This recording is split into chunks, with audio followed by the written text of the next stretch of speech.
نحمده ونصلي على رسوله الكريم اما بعد فاعوذ بالله من الشيطان الرجيم بسم الله الرحمن الرحيم وقد قال الله تعالى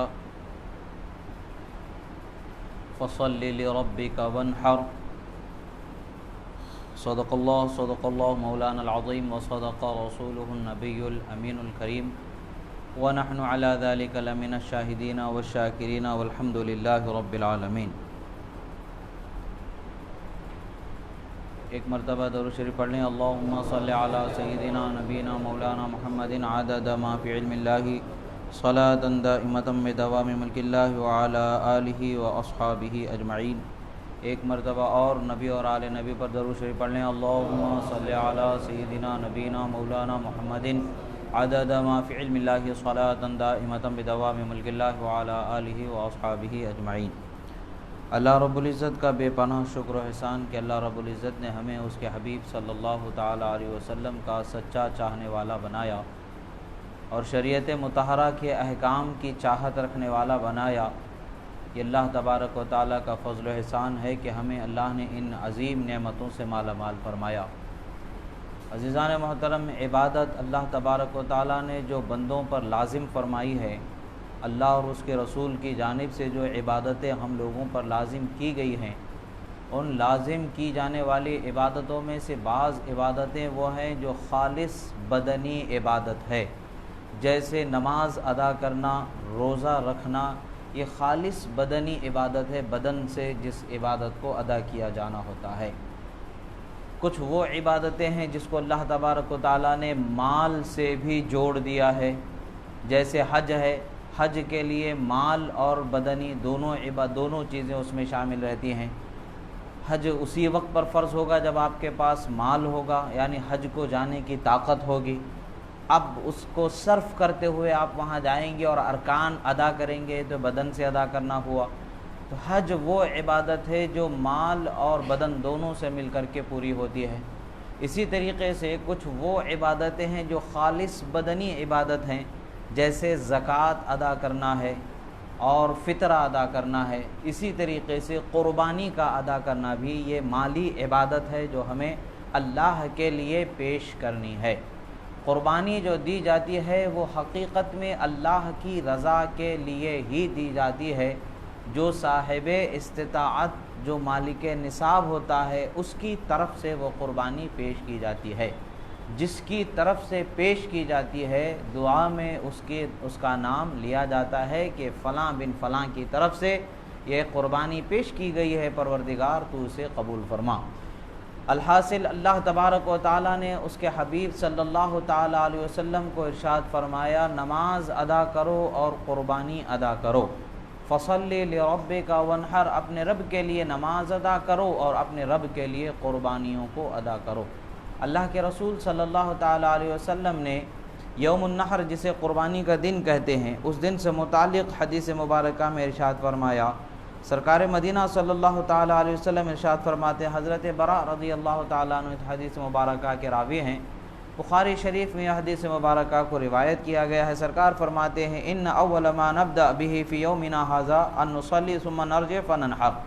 فرماتے ہیں عید کے دن آپ سرکار صلی اللہ علیہ وسلم فرماتے ہیں، آج کا دن جو ہم سب سے پہلے جو کام شروع کریں گے وہ ہم نماز عید کی ادا کریں گے اور اس کے بعد اپنے گھروں کی طرف لوٹیں گے اور قربانی ادا کریں گے۔ اور سرکار صلی اللہ تعالیٰ علیہ وسلم فرماتے ہیں، من فعلہ فقد اصاب سنتنا، فرماتے ہیں کہ جس نے ایسا کیا وہ یقیناً ہمارے طریقے پر اس نے عمل کیا، صحیح اور درست عمل کیا۔ یعنی نماز ادا کرنے کے بعد قربانی کرنا یہ رسول اللہ صلی اللہ تعالیٰ علیہ وسلم کے طریقے کے موافق ہوتا ہے۔ جب سرکار صلی اللہ علیہ وسلم فرماتے ومن ذبح قبل فإنما هو لحم قدمه لأهله، فرماتے ہیں اگر جس کسی نے بھی نماز عید سے پہلے قربانی ادا کر دی ہے، قربانی دے دیا ہے، تو وہ حقیقت میں قربانی نہیں ہوئی بلکہ وہ گوشت اپنے گھر والوں کو پیش کرنا ہوا جو گھر کے تیاری کے لیے عید کے دنوں پر پکانے کھانے کے لیے پیش کیا جاتا ہے۔ قربانی تو ادا نہیں ہوئی۔ مگر اسی مجلس میں صحابہ کرام رضوان اللہ تعالی علیہم اجمعین کی عظیم مجلس میں ایک صحابی رضی اللہ تعالیٰ عنہ تھے، جو سے حضرت ابو بردہ رضی اللہ تعالیٰ عنہ کا نام روایتوں میں آتا ہے۔ آپ فرماتے ہیں کہ یا رسول اللہ صلی اللہ تعالیٰ علیہ وسلم، اب یہاں پر ہمارے آقا صلی اللہ تعالیٰ علیہ وسلم کے اختیار اور ان کے عطا کرنے کے اللہ کے نازل شدہ احکام میں اللہ کے رسول صلی اللہ تعالیٰ علیہ وسلم کو تصرف کا جو اختیار اللہ تبارک و تعالیٰ نے عطا فرمایا ہے، اس کی یہ مثال ہمیں ملتی ہے کہ وہ فرماتے ہیں کہ وَقَدْ ذَبَحَ فَقَالَ إِنَّ عِنْدِي جَزْعَةٌ فَقَالَ اذْبَحْهَا وَلَنْ تَجْزِ عَنْ أَحَدٍ بَعْدَكَ، فرماتے ہیں یا رسول اللہ صلی اللہ تعالیٰ علیہ وسلم، حال کیا ہوتا ہے کہ عرض کرتے ہیں یا رسول اللہ میں نے تو عید کی نماز سے پہلے ہی قربانی کر دی تھی، اب میرا حال کیا ہوگا؟ اب میرے پاس حکم کیا ہے؟ اگر کسی نے عید کی نماز سے پہلے قربانی دے دی ہے تو اب اسے چاہیے کہ عید کی نماز کے بعد پھر سے قربانی اس کو دینا پڑے گا، اور اس کا ذمہ ابھی باقی ہے، وہ اس کا ذمہ پورا نہیں ہوا۔ وہ صحابی رسول نے جب اس حدیث مبارکہ کو سنا تو بارگاہ رسالت میں آپ صلی اللہ علیہ وسلم میں عرض گزار ہوئے یا رسول اللہ میری جانب سے تو میں نے ادا کر دیا تھا، میں نے تو عید کی نماز سے پہلے ہی ذبح کر دیا تھا، میرے خیال میں یہ تھا کہ آج کے دن ذبح کرنا قربانی ہے، نماز سے پہلے یا نماز کے بعد اس کو شرط نہیں ہے، میں نے یہ تصور کیا اور میں نے عید کی نماز سے پہلے ہی ذبح کر دیا، اب عید کے بعد کا آپ فرما رہے ہیں، اب میرا کیا حال ہوگا؟ اور میرے پاس دہرانے کے لیے کوئی دوسرا جانور نہیں ہے، اس کو پھر واپس کرنے کے لیے، پھر سے کرنے کے لیے میرے پاس سے ایک چھوٹے سے دودھ پیتے بچے کے علاوہ کوئی دوسرا جانور میرے پاس نہیں ہے۔ سرکار مدینہ صلی اللہ تعالیٰ علیہ وسلم فرماتے جاؤ اسی بچے کو ذبح کر دو، یہ تمہارے لیے خاص ہے، تمہارے علاوہ کسی کو اجازت نہیں ہوگی۔ یعنی اللہ کے رسول صلی اللہ تعالیٰ علیہ وسلم کو اللہ نے اختیار عطا فرمایا ہے اللہ کے احکام میں سے جس کو چاہے رخصت عطا فرما دیں، جس کو چاہے جس چیز پر لازم قرار فرما دیں، یہ اللہ کے رسول صلی اللہ تعالیٰ علیہ وسلم کی شان ہے۔ اللہ نے اسی لیے پہلے قرآن مجید میں ارشاد فرمایا وَمَا آتَاكُمُ الرَّسُولُ فَخُذُوهُ، اور تمہارے رسول جو تمہیں عطا کر دیں، جو حکم دے دیں اس پر عمل پیرا ہو جاؤ۔ یعنی اللہ کے رسول صلی اللہ تعالیٰ علیہ وسلم کو اللہ تبارک و تعالیٰ نے یہ شان اور یہ اختیار، یہ طاقت عطا فرمائی ہے کہ اللہ کے بندوں پر کسی بعض معاملے میں وہ چاہیں تو انہیں رخصت عطا فرما دیں، وہ چاہیں تو کسی چیز پر انہیں لازم کر دیں۔ اللہ کے رسول صلی اللہ تعالیٰ علیہ وسلم کی یہ شان ہے۔ بے شک اللہ نے اس کے حبیب صلی اللہ تعالیٰ علیہ وسلم کو اختیار والا بنایا ہے، اسی لیے تو ہم کہتے ہیں کون دیتا ہے؟ دینے کو منہ چاہیے، دینے والا ہے سچا ہمارا نبی۔ یعنی اللہ کی رحمتوں کو عطا کرنے کی شان جو اللہ تعالیٰ نے اس کے حبیب کو عطا فرمائی ہے، ایسی شان والا دوسرا کوئی نظر ہی نہیں آتا ہے۔ ہمیں اور آپ کو کیا نظر آئے؟ حضرت جبرائیل امین علیہ السلام جنہوں نے کم و بیش 1,24,000 پیغمبروں کو جنہوں نے دیکھا، وہ جبرائیل امین سدرہ کے مکین عرض گزار ہوتے ہیں قلبت مشارق الارض ومغاربها فلم ارى مثل محمد، فرماتے ہیں صلی اللہ علیہ وسلم میں نے مشرق و مغرب کے تمام حصوں کو چھان ڈالے ہیں، آپ کے پائے کا بھی کسی کو نہیں پایا یا رسول اللہ صلی اللہ علیہ وسلم۔ اللہ کے رسول صلی اللہ تعالیٰ علیہ وسلم کی شان کو اللہ تبارک و تعالیٰ نے بہت ہی بلند و بالا بنایا ہے، بہت ہی افضل و ارفع والا بنایا ہے، ایسا بنایا ہے کہ اس جیسا کسی کو اللہ نے بنایا ہی نہیں ہے۔ بزرگوں نے یہی فرمایا کہ لا يمكن الثناء كما كان حقه، ان کے جیسا حق ہے ویسی تعریف بیان کرنا یہ ہمارے بس سے باہر ہے۔ بعد از خدا بزرگ تو یہ القصہ مختصر فرما دیا، خدا کے بعد اگر بزرگ ترین مقام کسی کو ہے تو وہ صرف آپ کو ہے یا رسول اللہ، آپ کا ہی وہ مقام ہے خدا کے بعد بزرگی والا۔ اسی پر ہم اپنی گفتگو کا اختصار کرتے ہیں، وہ بزرگوں کا جملہ رہا۔ اور اسی طریقے سے حضرت حسان ابن ثابت رضی اللہ تعالیٰ عنہ نے بھی ارشاد فرمایا وَأَحْسَنُ مِنْكَ لَمْ تَرَ قَطُّ عَيْنِي يَا رسول اللہ وَأَجْمَلُ مِنْكَ لَمْ تَلِدِ النِّسَاءُ يَا رسول اللہ خُلِقْتَ مُبَرَّأً مِنْ كُلِّ عَيْبٍ كَأَنَّكَ قَدْ خُلِقْتَ كَمَا تَشَاءُ یا رسول اللہ۔ پھر حضرت عائشہ صدیقہ امنا ام المؤمنین رضی اللہ تعالیٰ عنہ ارشاد فرماتے ہیں متى يبدو في الداج البهيم جبينه يلح مثل مصباح الدجى المتوقد فمن كان او من قد يكون كأحمد نظام لحق او نكال لملحد او كما قالت رضی اللہ تعالی عنہ۔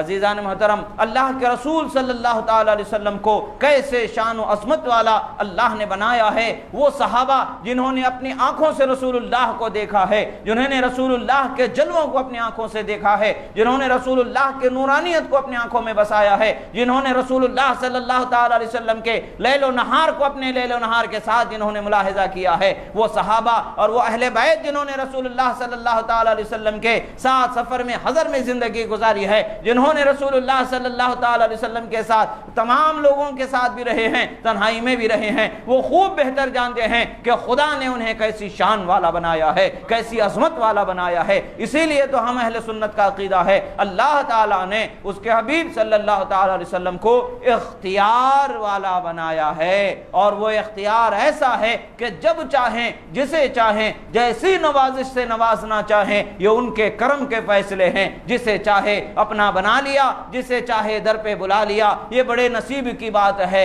یہ بڑے کرم کی بات ہے، یہ اس کے حبیب صلی اللہ تعالی علیہ وسلم کی شان ہے۔ اسی لیے ایک روایت میں یہ الفاظ ملتے ہیں لا یعرف حقیقت الا ربی، میرا رب مجھے بہتر جانتا ہے، میرے رب کے علاوہ کوئی میری حقیقت کو پہچان ہی نہیں سکتا ہے۔ عزیزان محترم، اللہ کے رسول صلی اللہ تعالی علیہ وسلم کی شان میں جسارت کرنے والوں کے لیے یہ المیہ ہے۔ امام بخاری کی حدیث جس کتاب پر تمام امت کا پوری دنیا میں اتفاق ہے، اس کتاب میں جو حدیث کی مبارکہ مذکور ہے وہ حدیث کیا ہے؟ اللہ کے رسول کو اللہ نے اختیار والا بنایا ہے۔ جس صحابی کے لیے چاہے رخصت عطا فرما دیں، جس کے لیے چاہے جو فیصلہ فرما دے، وہی فیصلہ شریعت کا خدا کا فیصلہ مانا جائے گا، وہی اس پر عمل کرنا ہوگا۔ یہ ہمارے آقا صلی اللہ تعالی علیہ وسلم کا فرمان ہے۔ اور پھر ہمارے آقا صلی اللہ علیہ وسلم فرماتے ہیں جو صاحب استطاعت ہے، جس کے پاس طاقت ہے قربانی کرنے کی، یعنی وہ شخص جس کے پاس 52.5 تولہ چاندی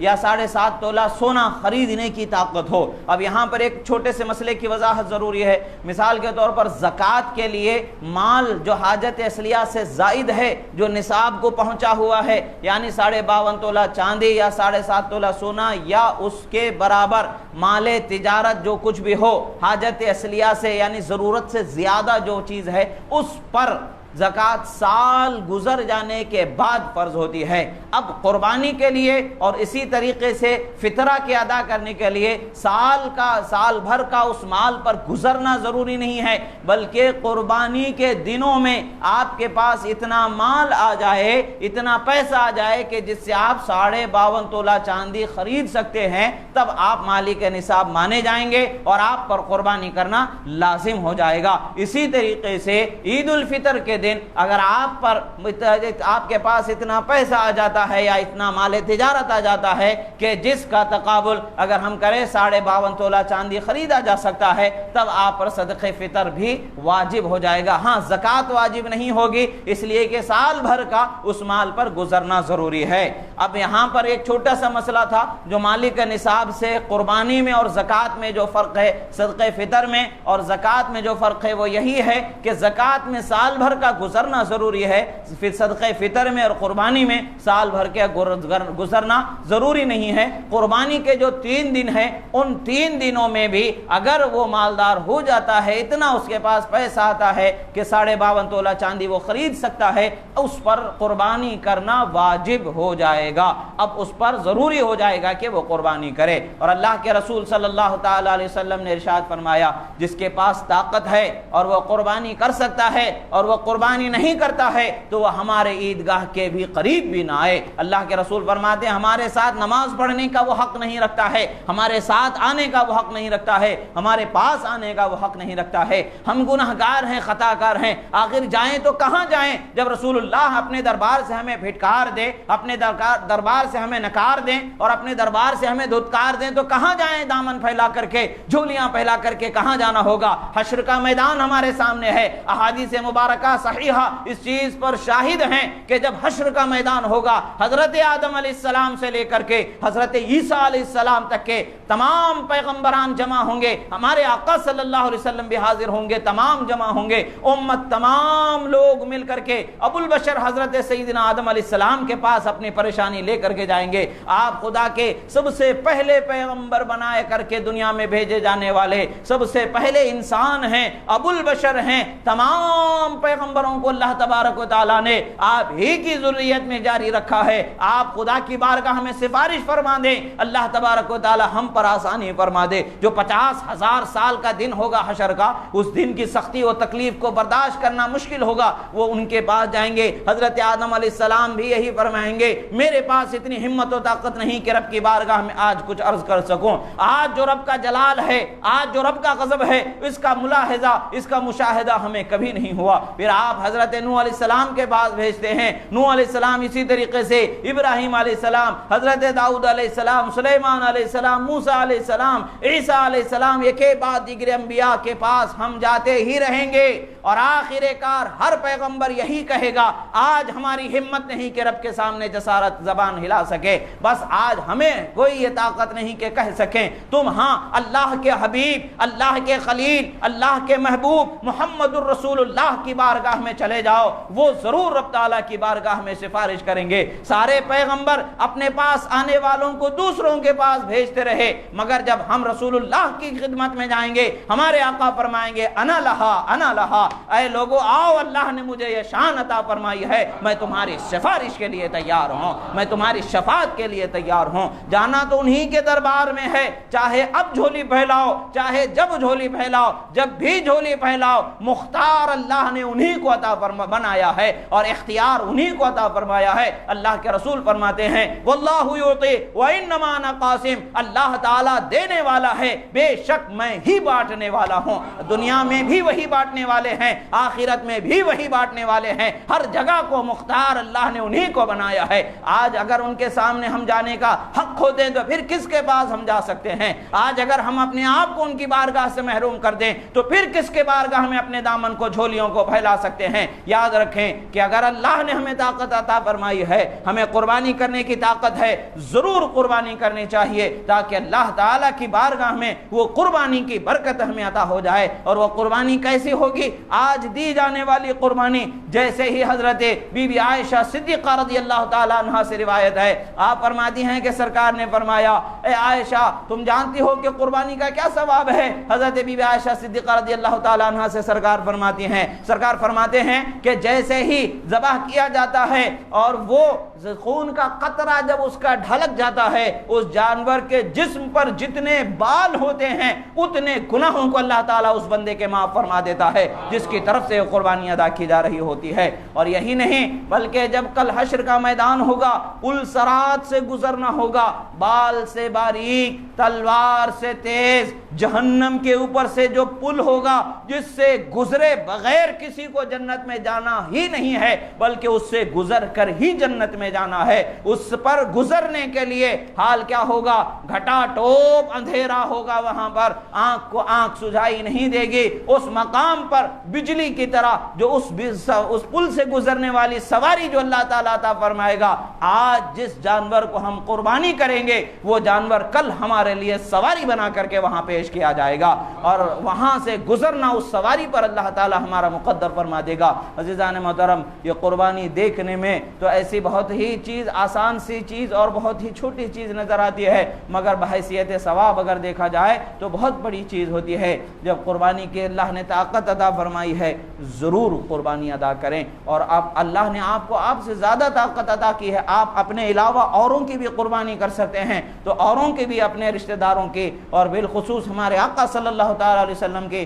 اور دیگر بزرگوں کے نام سے بھی اگر اللہ تعالیٰ نے آپ کو طاقت دی ہے تو ضرور قربانی کریں کہ وہ چیزیں آپ کے لیے ثواب کا سبب ہے۔ یہ سب کے سب دنیا میں نہیں بلکہ ہم آخرت کا توشہ تیار کر رہے ہیں، آخرت کے توشہ جتنا زیادہ تیار کریں گے، جتنا زیادہ ہم اہتمام کریں گے، اتنا ہمارے لیے بہتر ہوگا۔ مگر جتنا ضروری ہے وہ جو مالدار ہیں ان کی طرف سے قربانی کرنا یہ ان کا ذمہ ہے، ضروری ہے، واجب ہے۔ اگر نہیں ادا کریں گے تو گنہگار ہوں گے، سزا کے حقدار ہوں گے، اللہ کے رحمت سے دور ہو جائیں گے، اس کے حبیب کی رحمت سے دور ہو جائیں گے۔ اگر یہ ہو جائے تو پھر ہمارا کوئی ٹھکانہ نہیں ہوگا۔ آج ہمیں اللہ نے جو موقع نصیب فرمایا ہے اس موقع سے ہمیں فائدہ اٹھانا چاہیے۔ آج اللہ نے ہمیں جو نعمتیں عطا فرمائی ہے ان نعمتوں سے اپنے آپ کو کل کے لیے تیار کرنا ہے۔ آج ہم دنیا میں جتنے بھی دن جی لیں، ایک نہ ایک دن دنیا چھوڑ کر کے قبر کے دہلیز سے ہوتے ہوئے ہمیں وہ حشر کے میدان، پھر حشر کے میدان سے ہوتے ہوئے